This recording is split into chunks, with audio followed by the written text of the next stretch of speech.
నల్లపురెడ్డి ప్రసన్న కుమార్ రెడ్డి గారికి లభించిన బెయిల్. మాజీ మంత్రి, మాజీ కోవూరు ఎమ్మెల్యే నల్లపురెడ్డి ప్రసన్న కుమార్ రెడ్డి గారికి హైకోర్టులో లభించిన ముందస్తు బెయిల్.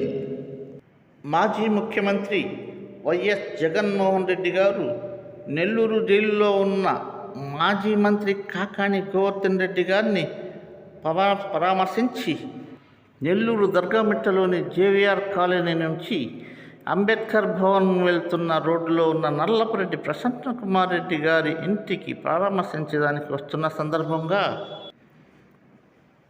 బందోబస్తులో ఉన్న కానిస్టేబుల్కు వేలికి గాయమై చికిత్స పొంది ప్రసన్న కుమార్ రెడ్డి గారిపై 307 కేసు కట్టినందువలన ప్రసన్న కుమార్ రెడ్డి న్యాయవాదులు హైకోర్టులో పిటిషన్ వేసి మాజీ ముఖ్యమంత్రి వైఎస్ జగన్మోహన్ రెడ్డి గారు వస్తున్న సందర్భంగా అభిమానుల త్రొక్కిసట్లాటలో హెడ్ కానిస్టేబుల్ గారికి గాయమైందని, ఉద్దేశపూర్వకంగా గాయపరచలేదని వాదించిన ప్రసన్న కుమార్ రెడ్డి గారి న్యాయవాదులు ఇరు వర్గాల వాదనలు విని విచారించి ముందస్తు బెయిల్ మంజూరు చేసిన హైకోర్టు న్యాయమూర్తి ఎట్టకేలకు ప్రసన్న కుమార్ రెడ్డి గారికి 307 కేసులో ఊరట లభించింది.